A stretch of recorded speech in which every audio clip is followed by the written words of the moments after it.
Hi students, it's Dr. Marks, and our topic for today is the national debt. Now, you can imagine understanding the national debt is important, especially if we're talking about government programs and government policies. There's not an unlimited amount of money that we can spend, and we don't want to contribute greatly to the country's national debt. So let's get started. What we're going to talk about then in this unit, we're going to talk about basics of government finance, understanding the very basics of revenues and expenditures. We need to understand the difference between deficit and debt because those are not the same concepts and they are not interchangeable. So deficit versus debt. We're going to look at some trends of our national debt. We'll talk about what makes up national debt. And then finally, concerns about the national debt. Let's start by talking about budget deficits. Deficits or surpluses are generated each year. So if we look at just a year, we have to conclude either we had a deficit or we had a surplus. So when we use the concepts of deficits or surpluses, these are annual concepts. They are describing what things look like for a given year. And whether or not you have a deficit or a surplus is going to be related to spending, one element. And spending, we're talking about what does the government spend? Well, we'll talk about government programs. They pay for national defense. There's other kinds of programs like Medicaid. So government programs, defense, that's one side of the story, but the other is revenue. So whether or not you have a deficit or surplus is related to spending and to revenue. Now, revenue is the other side. That's talking about income that's coming in. So what kind of income does the federal government generate? They get money from taxes, from tariffs, those kinds of things. So spending and revenue. Well, it's very simple. When spending is greater than revenue, we have what we call a deficit. So spending greater than revenue, we have a deficit. And so you might hear the phrase in the red. So we're in the red. We do not have enough money to meet our obligations. Instead, if revenue is greater than spending, well, now we have a surplus. We brought in more money than we spent. So revenue versus spending, that's going to determine if we have a deficit or a surplus. In 2022, we had revenues of $4.9 trillion. But in that same year, we had expenditures of $6.3 trillion. So take a look at that. From that, you should be able to determine if we have a budget surplus or a budget deficit. Hopefully, you're getting the right answer. You should first compare expenditures to revenues, right? Expenditures is spending. So we see in this case, our expenditures are greater than our revenues. In other words, we spent more than our revenue. Well, if this is the case, then you know you have a budget deficit, right? So if I were to give you some numbers like this, you should be able to tell me if we have a budget deficit or a budget surplus, and clearly it's a deficit in this case. But in this case, since I've given you actual numbers, you can also calculate it. Turns out we have a budget deficit of $1.4 trillion in year 2022. This graph gives us a pretty good idea of the pattern of our deficits and surpluses. Now, notice under the title it says this is measured in percentage of gross domestic product. This is just one way of capturing it. We could also just capture the actual dollars, but if you're above zero, then you have a surplus, and if you're below zero, you have a deficit. So look at what's happening here. do you agree that we're starting in 1973, we have a deficit, deficit, deficit, deficit, deficit, all the way until, what is that, year 1996 approximately? In 1996, boom, all of a sudden, we start seeing a budget surplus right there. But the budget surplus is only for a handful of years, right? It looks like it's less than a decade. And then we're back below the line, and it gets kind of bigger and then smaller and bigger. And then look what happens in about, what is that, year 2020? We have a really big budget deficit that could be COVID related. So what's the punchline here? What does our country normally run? Does it normally run a deficit or a surplus? Well, the answer is clearly deficit, but we have seen some years of budget surplus. It doesn't happen very often, but it does happen. It turns out that many things contributed to the surplus as we just saw. In other words, let's explain where that budget surplus came from. Well, first, we were coming out of a recession. And it turned out when we came out of this recession, we saw really strong economic growth following the recession. Okay, economic growth is good. Think about what economic growth does. Well, it can increase your real incomes. So when we have really strong economic growth, your pay gets increased, for example. And we're trying to keep inflation low. So if my pay goes up a lot, but inflation's relatively light, well, then I have more money in my pocket and more purchasing power. That means also people are going to be paying more taxes, right? If my income goes up, then I owe more in income taxes. But one other thing is that if I have more money, then I'm probably spending more. Sales tax could go up. Of course, that's more of a state function, but you get the idea. We're coming out of a recession. We have strong economic growth. Incomes are going up in a real sense, not incomes going up, but we have a huge amount of inflation, so they're not really going up. But incomes are going up in a real sense, so people are paying more taxes. Income taxes would be one of the key things federal government uses to get money. In addition, we had more conservative government spending. So think about it. We're getting more money in revenue because of taxes going up for people because they have more income. And we're also being more conservative, meaning we're tightening government spending. Well, both of those things together are going to help create a budget surplus. But on top of that, it turned out that we were underestimating tax revenues. So let me explain this for a second. We have the Congressional Budget Office, and they estimate taxes. So let me just give you a simple example. What if the Congressional Budget Office says to Congress, okay, we think taxes are going to add up to about $500. So your budget's probably about $500 without creating a deficit. All right, so Congress says, oh, okay, $500, maybe we need to be a little more conservative. So that might tie into that more conservative government spending because they just don't think they're going to have as much tax revenue. But then at the end of the year, the Congressional Budget Office says, oh, you know what? We ended up having more than we thought. Well, we were conservative in our spending because we didn't expect to have more than $500.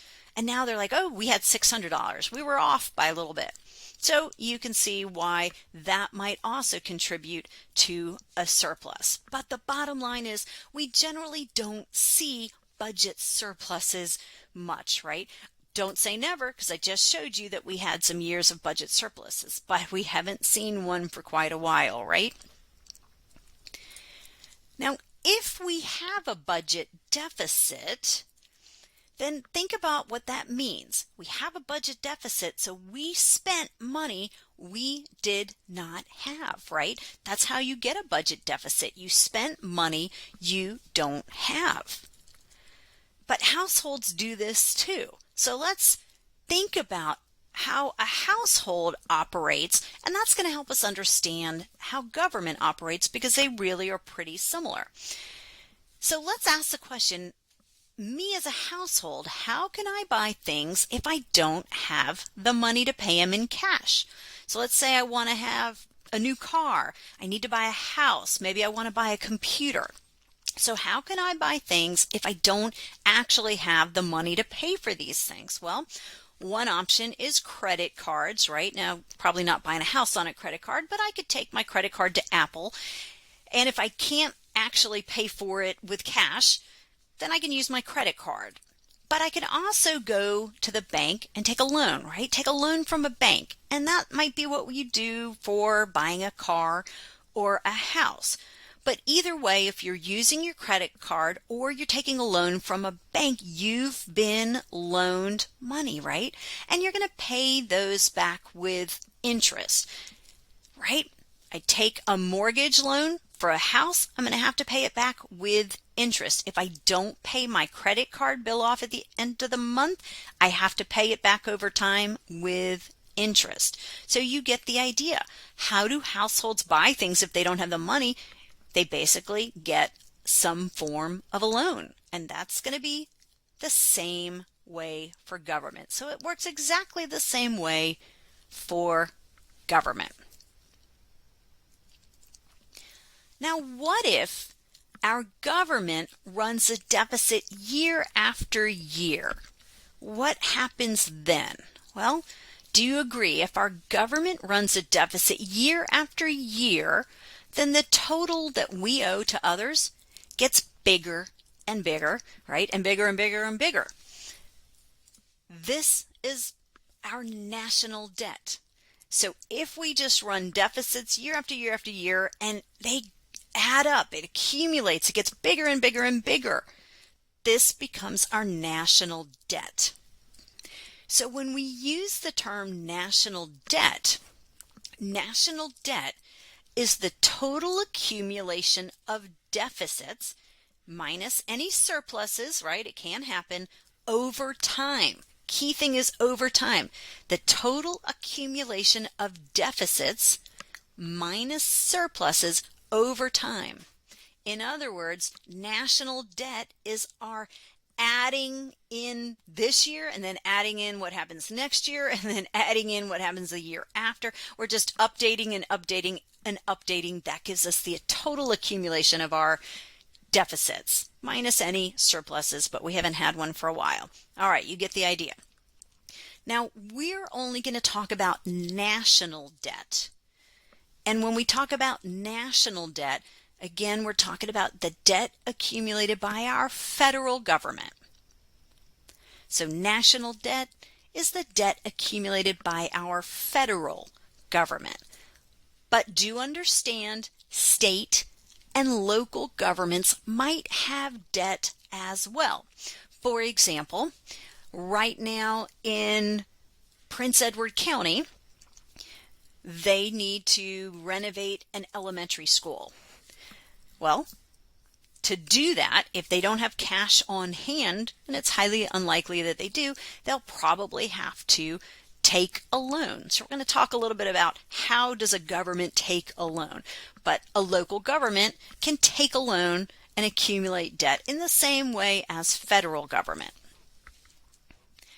Let's take a look at a graph of our total federal public debt.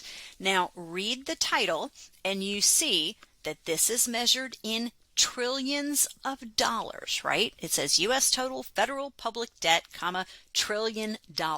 That's telling us what's on the vertical axis. Because if you look at the vertical axis, 0, 5, 10, 15, 20, 25, 30, what does that mean? That seems awfully small, right? Well, it's in trillions of dollars. So a couple things we see here. First, this is a pretty continuously increasing trend. Are there a couple bobbles? Yes. Remember, we talked about find the year between 95 and 2003. We see the debt take just a slight dip down, so we have some surplus years, but it's for the most part continuously upward sloping, right? Now, the second thing we see is that the most recent year here is 2021, and if I were to follow this data all the way across, it looks like that is somewhere around $28 trillion. So our total debt in 2021 was about $28 trillion. but it's going to be higher now. For fun, I took a look at this website that gives us a debt clock. I would urge you to type this into your web browser yourself, and you'll see that these numbers are just continuously increasing. I mean, it's really depressing to look at. All you see is the numbers go up and up and up and up. So I captured just a snip of the debt clock on September 13th of 2023. And take a look on the left side. You see kind of a turquoise box for U.S. national debt. What does that tell us, right? There's so many digits that I have to count. So I have to go okay, that's thousands, that's millions, that's billions, trillions. Oh my gosh, right? $32.9 trillion. This is almost $33 trillion, folks. This is a lot of debt, right? Now, let's just go over one. You see I've moved the blue box. This is telling us our debt per citizen and our debt per taxpayer. Look, guys, what does this tell us? $98,000 per citizen. And if we look at it per taxpayer, because remember, not everyone pays taxes. There are some people who don't make enough to pay taxes. We have $254,000. So guys, even on a per person basis, this is a staggering sum, right? This is really high. Why should the federal government generate debt? Let's try to answer that question. Why generate debt to begin with? Why not have a balanced budget instead? Well, we're not going to answer the question about why shouldn't we have a balanced budget? But one obvious reason is that the federal government might have a harder time predicting expenses, right? Imagine that somebody declares war on us and we have a balanced budget. And now we need to go and spend money, but we don't have it. And we're required to have a balanced budget. That would be a bit challenging. So instead, let's get a sense of what can we do besides generate debt. So let's start with this scenario. Let's suppose that our government needs more money than it has this year. So it needs to spend $20, it only has $15. You get the idea. So the government needs more money in terms of what it needs to spend than it actually has. Well, it doesn't have a lot of options, but it has a few options, and let's go through those options so we can get a sense of them. Well, first option is to raise taxes. Hey, citizens of the United States, look, we don't want to have to do this, but we're going to have to raise your taxes because we're going to need a little bit more money this year. Well, you can imagine this is pretty politically unpopular. I don't know if you want to be that politician who says, I've got an idea, I know how we solve the problem, let's just raise everyone's taxes. So this could be the kiss of death for politicians who say, let's solve our budgetary woes by just raising taxes, it's fine, let's just do that. So raising taxes isn't very popular. But there are also some unintended consequences. Now, I don't want to say unintended in that we didn't have the ability to predict them, but it wasn't really kind of maybe what we're focusing on. So let's think about this for a second. Increased taxes mean people have less money to spend, right? So imagine you were just told, hey, your taxes are going up, and now you have less money in your pocket. So if you have less money in your pocket, what are you going to do? You're going to spend less, right?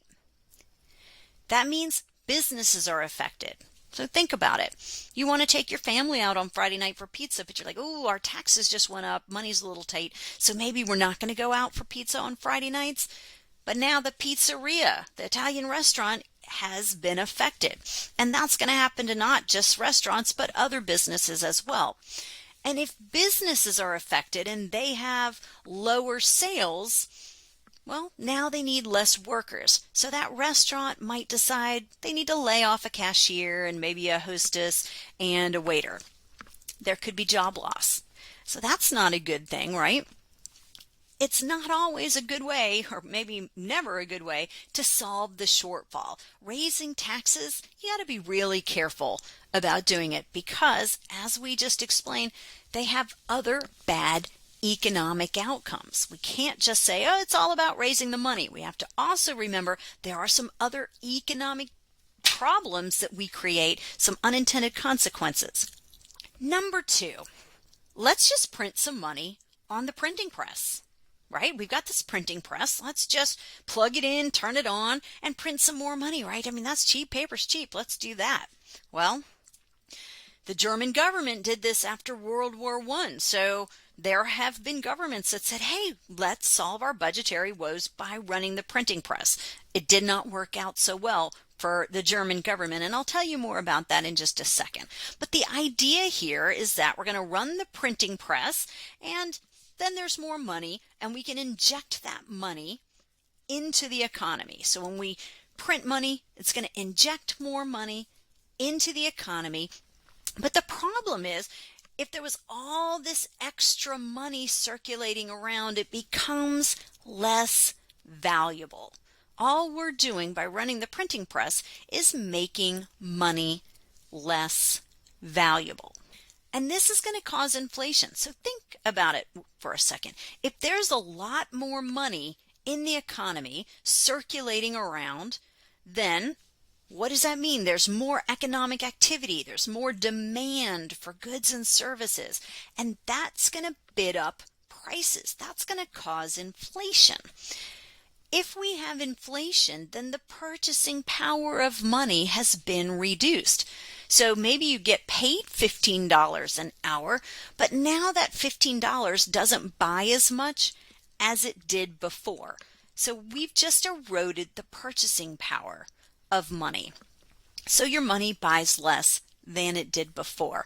So are you better off or are you worse off? Well, it's probably obvious that you're worse off. This is bad for citizens. So when we run the printing press, we create inflation, we reduce the value and the purchasing power of money. This is not a good idea. Remember that broad social goal that we've talked about already? So what broad social goal comes to mind when we're talking about protecting people's value of their money, protecting them from inflation, which erodes your purchasing power? Well, hopefully you're thinking about economic security. So one element of economic security is that we don't want to cause inflation. We don't want to erode people's purchasing power. In the case of Germany, who again ran the printing press after World War I, they saw hyperinflation. Now, hyperinflation, guys, refers to severe inflation. But I'm not even saying that strongly enough. It's not just severe inflation, guys. 12% inflation would be severe inflation. During the pandemic, we had like 9% inflation, and that was bad. So, just recently, as I record this, we've seen some really serious inflation. During hyperinflation, this translated into an average of 322% per month. I'm not even sure you can get your brain around that. So let me put it in a figure that would be easier to think about. This would be almost 11% inflation per day. So think about 11% inflation per day. If something costs you $1,000, then the next day it costs you $1,110, right? Just in one day, $110 increase for $1,000 purchase. In other words, money became worthless. And there are actually accounts of people using money for kindling in their fireplaces. Can you imagine a wad of cash becoming so worthless that it's better to use it as kindling in your fireplace? It's hard to imagine. So bottom line, governments have to be really careful about running the printing press. You can't just say, hey, we need a little more money. Let's turn on the printing press. We'll just print a whole lot more money. That's not how it works. There are some really severe consequences of running this printing press like this.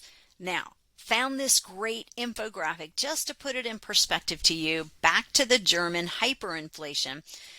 In 1918, a loaf of bread cost 1 Deutschmark. Now, they don't have Deutschmarks anymore. They're on the euro, but when I was traveling through Germany, they were on the Deutschmark. So, 1918, if you wanted to buy a loaf of bread, 1 Deutschmark. Now, by 1922, so just a few years later, 163 Deutschmarks.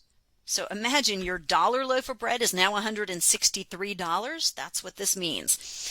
By September of 1923, that $1, and of course they use Deutschmarks, but let's just talk about dollars to make it easier for our brain. That $1 loaf of bread is now $1.5 million, right? Insane. Just 1 month later, or 2 months later, sorry, in 1923, that 1 Deutschmark loaf of bread that went to 1.5 million is now, and again I have to count all the zeros, $200 trillion. That's hyperinflation, folks, and it's insane, right? So no, let's not run the printing press. We do not want to experience this. This sounds absolutely miserable. We've talked about number 1, raising taxes, and we said, hey, that's maybe not such a good idea. We talked about number 2, running the printing press, and that's clearly not a good idea. So what's our third option? Well, borrowing money. So let's borrow money. Let's take a look at that idea. Government does this just like a corporation would. So we can tell the same exact story. Governments can borrow money, corporations can borrow money, and they do it in a similar manner. How do they do it? By issuing bonds. Government issues bonds. Now there's other instruments they can use too, but let's just keep it simple. And we're not going to get into all the different kinds of bonds, but a bond is a financial investment. So the government is going to issue bonds. We'll talk about exactly what that means. But basically what we mean is that investors are purchasing bonds from the government, and then they're going to redeem them and get repaid with interest. So government purchases bonds, investors purchase bonds, and then later when they redeem them, they get repaid plus interest. Basically what we're talking about is an IOU between the government and the bond purchaser. The government is taking a loan and saying, hey, here's an IOU, and I'm going to pay you back with interest. So it's an IOU between the government and the bond purchaser. So it's a pretty simple arrangement. Investors, or at least some investors, like these types of instruments because these are considered to be low risk. And so if you're trying to build a financial portfolio, you might choose to have some bonds because they are low risk. They're not super exciting like some stocks might be that can really, go way up in value. But if you have, for example, some kind of share of a portfolio, if you're investing in a portfolio managed sectors or something like that, then there will be some bonds most likely. The bottom line is that government is able to borrow a lot of money through this process of issuing bonds, of basically taking money from investors and giving them back an IOU and a promise to repay with interest. It's just that simple. In case I've lost you, I've put together this super goofy diagram, but I made it for you to help you understand. We've got our investor in his blue suit, and you see government, black and white building over here. So here's what's happening. The government is giving an IOU to the investor because the investor has given money. In other words, there's some purchase price for the bond, and when the investor gives the purchase price, they have given basically a loan. So government says, look, I owe you money because you just purchased this bond. So follow the arrows. The IOU goes to the investor, and then the investor has paid some purchase price to get that bond. But then there's going to be a second step later when they go to redeem bonds. So here, the investor says, okay, I want to redeem my bond. It's time. What does that mean? The government is repaying with interest. They're repaying this purchase price plus some level of interest. So it's just an IOU from the government, and it's low risk because the government's not going to default on this agreement. So you can get some interest from it, make some money, but you don't get rich necessarily off of bonds. Let's talk a little bit more about the U.S. debt and what makes up the U.S. debt. So we understand why we might go into debt, because raising taxes is a bad idea and running the printing press is a really bad idea, but we can take out loans in the way we just described. Now, it turns out that the national debt is managed through the Bureau of Public Debt. I've not even heard of the Bureau of Public Debt before I did this lecture. I don't know anyone that works at the Bureau of Public Debt. I've never even seen a job advertisement for it, but it clearly exists, and it's organized by the U.S. Treasury. Now, the U.S. Treasury is something we've all heard of, and economists work at the U.S. Treasury. The head of the U.S. Treasury is usually an economist, so there's a lot of economic activity going on. There are two categories of debt that we need to distinguish between when we're talking about the U.S. debt. So those two categories are, first, debt held by the public. So that's one kind, debt held by the public. And then the second is intragovernmental holdings. So debt held by the public and intragovernmental holdings. So those are the two categories of debt, and we're going to discuss each one.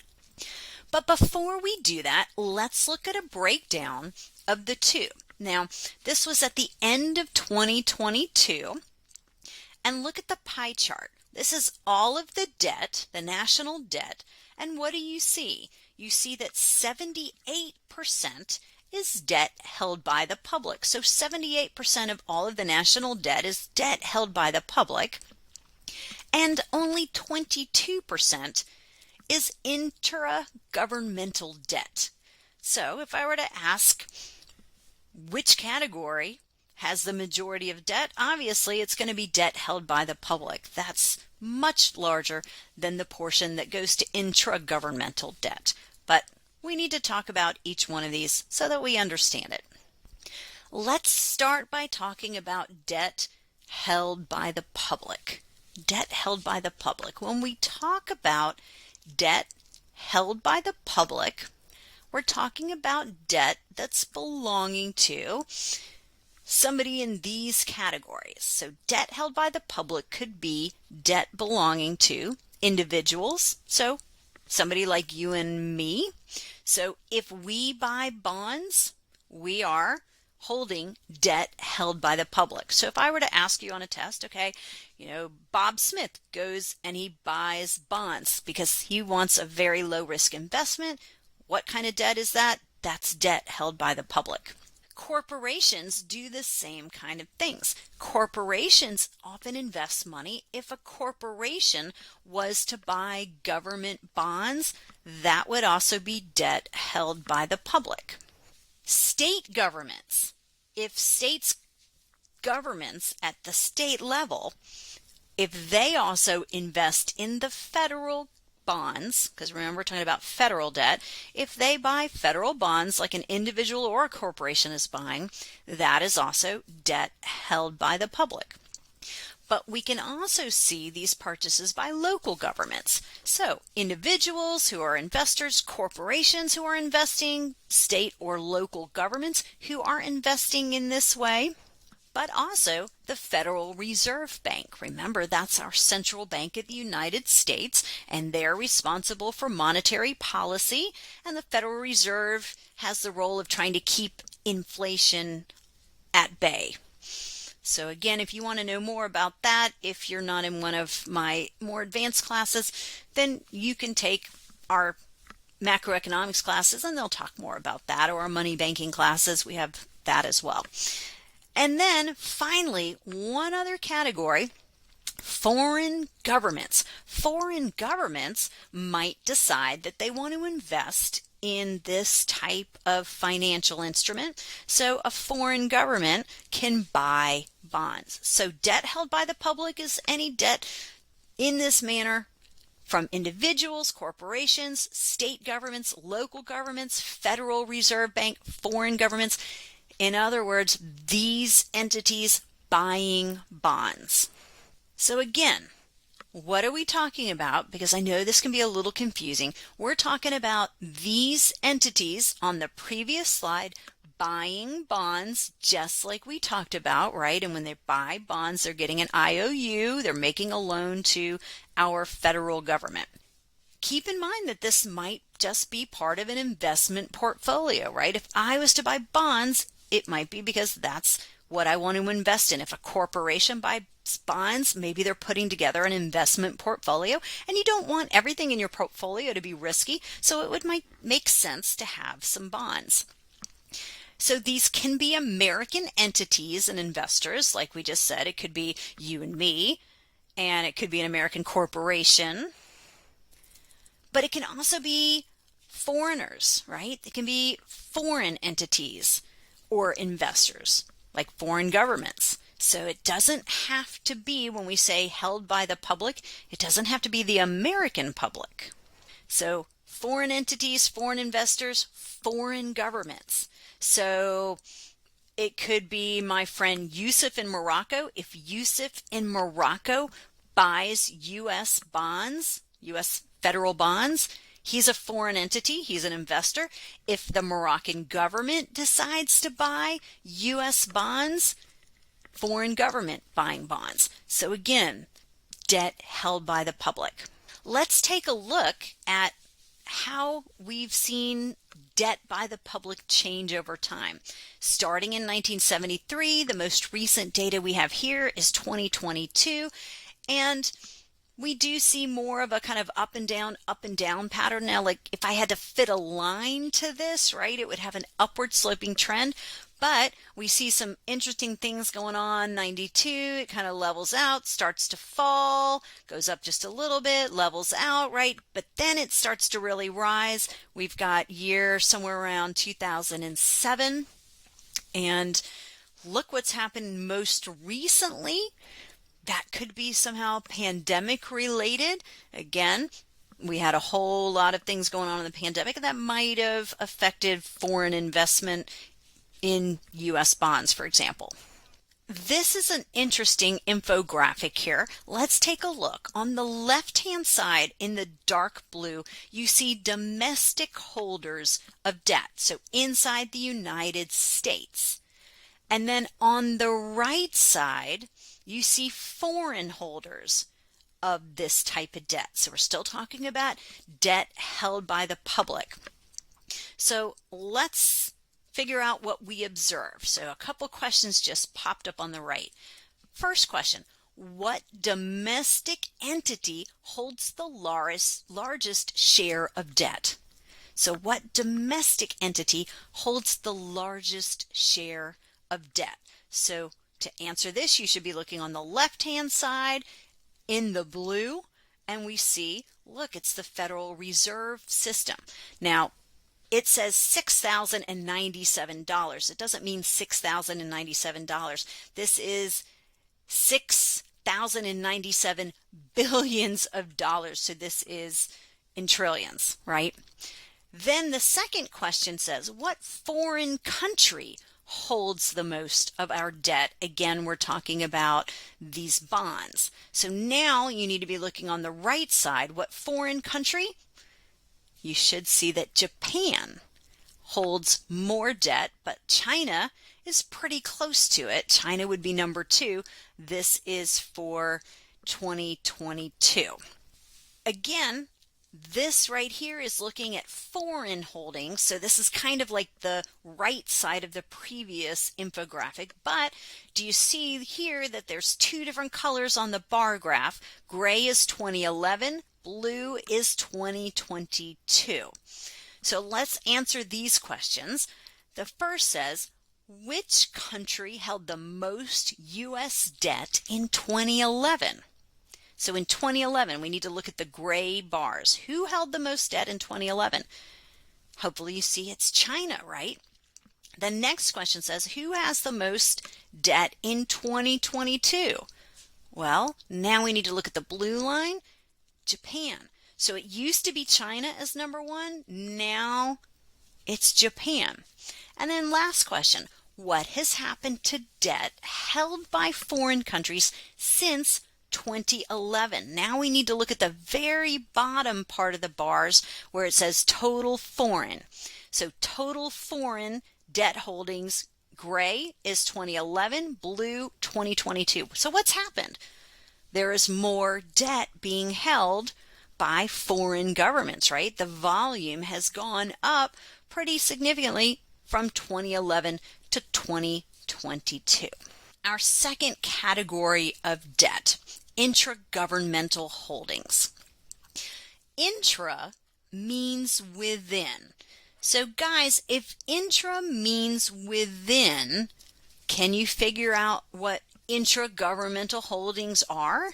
Well, within means within the government. We're talking simply about debt held within the government. So instead of it going outside of the government, like to me or to my friend Yusuf in Morocco or the German government, now we're talking about debt held within government. So this is debt held by government agencies. Debt held by government agencies. So debt held by government agencies. It turns out that Social Security and Medicare programs hold the most debt. Social Security and Medicare. Now, if you don't know exactly what Medicare is the health care portion that ties with Social Security. So Medicare is health care for retirees. Don't confuse it with Medicaid. Medicaid is health care programs for people with low income. So Social Security and Medicare, which go hand in hand, hold the most debt in terms of intragovernmental holdings. It turns out when there's a surplus in the Social Security Trust Fund, so we're saying, look, when the Social Security program runs a surplus overall, what do they do with the surplus funds in the Social Security Trust Fund? So if they're running a surplus, in other words, if the taxes they bring in from Social Security taxes is greater than the expenditures they have to spend for Social Security, then they have a surplus and it's invested in bonds, government bonds, right? We don't want Social Security funds to be invested in something super radical, right? I mean, what happens if somebody makes a bad investment and loses all the money? That would be disastrous. But if they take the surplus and they invest in bonds, well, that's low risk, as we've already talked about. But other agencies are also included here, and that's important to understand. Department of Labor, Energy, Transportation. It's not just about Social Security. But again, remember what we're talking about? Intragovernmental holdings, debt held within government. So Social Security and Medicare are the biggest portion because Social Security takes their surpluses and invests it in bonds. This infographic helps lays it out for us. This is the composition of intragovernmental debt. And again, this is, I believe, 2022 because it's released in 2023. If you look on the left, the biggest portion is Social Security, Old Age and Survivors, Insurance Trust Fund. All right, that is the Social Security program. So as we said, Social Security eats up a really big portion of this, right? It's a big contributor to intragovernmental debt. And then look at all those circles on the right. We've got Medicare, Supplemental Medical Insurance Trust, Medical Hospital Insurance Trust. You don't need to write this stuff down. Social Security Disability Insurance Trust. All these are Social Security and Medicare related. So Social Security and Medicare comprise a large portion of our intragovernmental debt. Let's use an example to make this easier to understand. Let's say that in year 2025, the Department of Energy has $25 million in revenues. So 2025 Department of Energy has $25 million in revenues, but spending is $24 million. So what do they have, guys? They have $1 million left over. What do we call that when you have money left over? It's a surplus. So they have a budget surplus just for the Department of Energy of $1 million, right? All right, well, that's great. But what can they do with that $1 million budget surplus? They can use it to buy U.S. government bonds. Remember, they're low risk. So it's not a bad place to put that $1 million. This means if the Department of Energy takes the $1 million surplus and it buys U.S. government bonds, then the U.S. government now has received $1 million, right? The federal government has received $1 million. So basically, it's like a loan from the Department of Energy to the federal government, right? So it works just like the IOU that we illustrated just a few minutes ago. It's a loan from the Department of Energy to the federal government, and it will have to be repaid with interest. And this money can go into the federal government's general fund. And that means if it's in the general fund, it can be spent as the government wishes. So the government can now use it to address any budget shortfalls it has. Maybe it needs a little more for defense spending, whatever. All right, so we understand this example. Department of Energy ended up with a budget surplus of $1 million. It takes the budget surplus, it buys government bonds. In other words, it's made a loan to the federal government. That money goes into the Treasury, and at some point it has to be paid back. Now, let's say 2 years later, in 2027, the Department of Energy's revenues fall short. Let's say they have instead now a budget deficit. Well, okay, what can they do if they have a budget deficit? Well, they can redeem their Treasury notes, right? They can redeem the Treasury notes. In other words, they can give them back to the government and say, I need my money now, and I need my interest. So the U.S. government has to now repay this loan, this IOU, from the money that they borrowed. And remember, they have to do it with interest. So remember, in 2025, they had a budget surplus. They invested $1 million in notes, and now they want that money back. So 2 years later, when they have a deficit, they say it's time to redeem these notes or these bonds, and it gets repaid with interest. So this seems like a win-win, right? Remember, federal government got a loan that they needed, and the Department of Energy was able to invest its surplus and then get that money back when it needed it in a later year. So this intragovernmental debt seems to create some good opportunities here.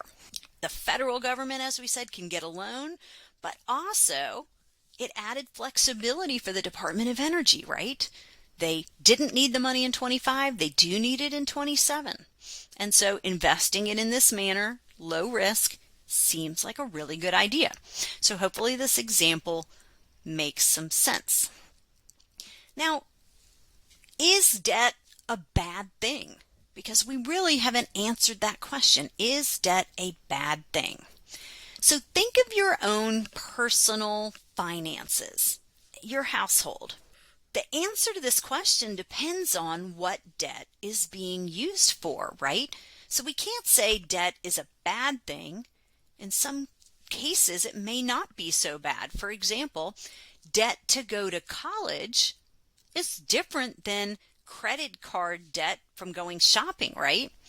When you have debt to go to college, you're making an investment in yourself. You're investing in human capital.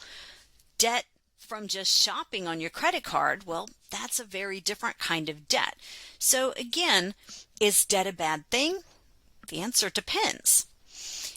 It is important to understand that when you take out debt, you run the risk of defaulting, right? I mean, if you take out debt, you've got to be able to repay debt. And there are people who take out debt and then they can't pay it back. So you run the risk of defaulting. And as you understand, if you abuse your credit cards or you take out loans from a bank and you default, you don't pay them back, that's a bad thing, right? Not being able to pay your credit card off at some point, or your mortgage if you can't make your payment. I knew somebody who just was so bad with money, their car was repossessed the other day. And I'm thinking, really? How did you let that happen? But it happens, right? So what happens when you default?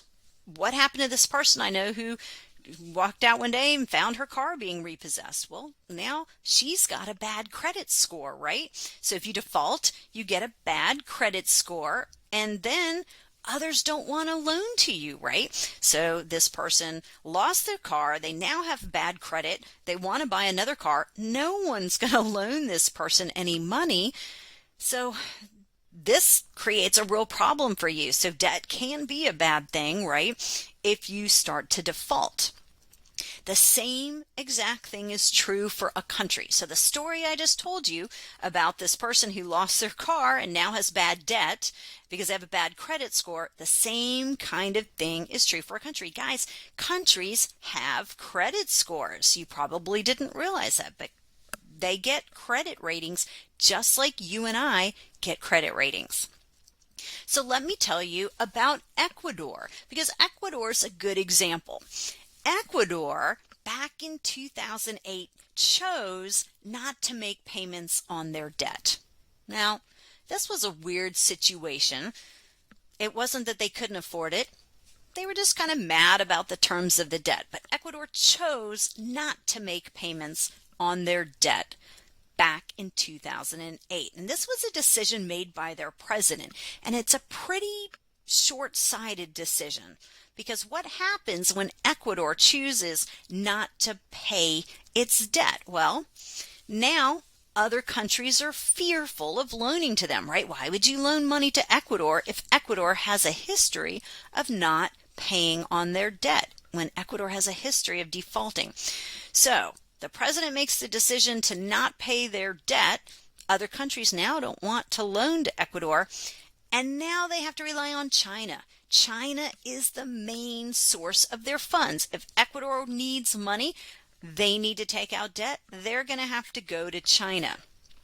And the problem here is this gives China leverage over Ecuador, right? Does anybody want to be in a position where they have to go to only one place because they've only got one option because their credit is so bad? Well, that's what has happened to Ecuador. Now, interestingly, the United States, fortunately for us, has never defaulted on a debt obligation. Notice I have that in quotes. It has never, in quotes, defaulted on its federal debt obligations. We have never defaulted. In other words, we've never not paid. We've never said, ooh, I can't pay this. We've never not paid. However, in 1979, there was an issue, and in 1979, our payments were made late. So we never defaulted technically, but we did make a late payment, and that's just not a good idea. Sometimes when you hear about, government shutting down, we're going to have a government shutdown, and we're worried about it because we might not be able to pay our debt obligations. That's kind of what that's about. We need to be able to pay our debt obligations. We don't want to get a bad credit rating because then nobody wants to take investments from us. They don't want to buy our bonds. So we want to maintain a good credit score. And as I said, just like people, countries get credit scores. And we want a good credit score so that others want to loan to us. And remember, they're loaning to us by buying those government bonds that we talked about.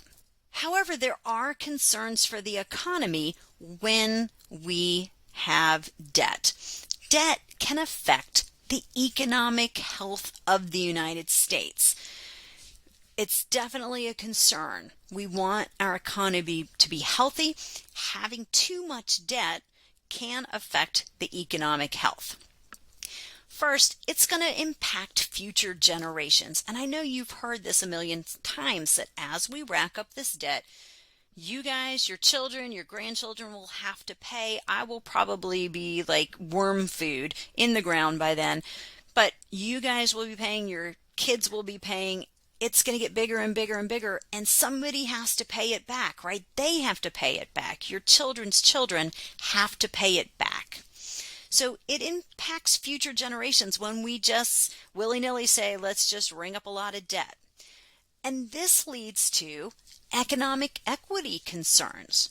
We're back to one of our broad social goals. This is an economic equity concern. In other words, is it fair? We use the term equitable, but is it equitable, right? Is this equitable that my generation's going to just accumulate all this debt and then your children and grandchildren are going to get stuck paying the bill? Is that equitable? It doesn't seem like it is. Should we be imposing this kind of debt on our grandchildren, or should we somehow constrain ourselves so that we don't ring up this huge bill for others to pay? That's an issue related to economic equity. But also, having too much debt could slow down economic growth. Well, economic growth is important. Remember, we want our economy to grow over time. We want to be able to produce more, which means we see higher incomes, higher standards of living. Again, another one of our broad social goals. So this, again, is also important, that we want economic growth, but too much debt can slow down growth. Too much debt could reduce private investment, but private investment is important for stimulating economic activity. So we don't want to reduce private investment. Also remember, more money is going to be paid to foreign debt holders. We're going to owe more and more interest. Think about it. That takes money out of other things we want to do. There's an opportunity cost to this, right? So more and more money is going to be paid to foreign debt holders because we owe them interest. We can also see increased risk of financial crises, and we definitely don't want to see any financial crises. It's unclear what too much debt is. So again, all of these things could happen if we have too much debt, but it's just unclear. What do we mean? What is too much debt? It's really unclear. Some debt is okay, right? Too much debt, well, that's a problem. So what to do about this debt situation?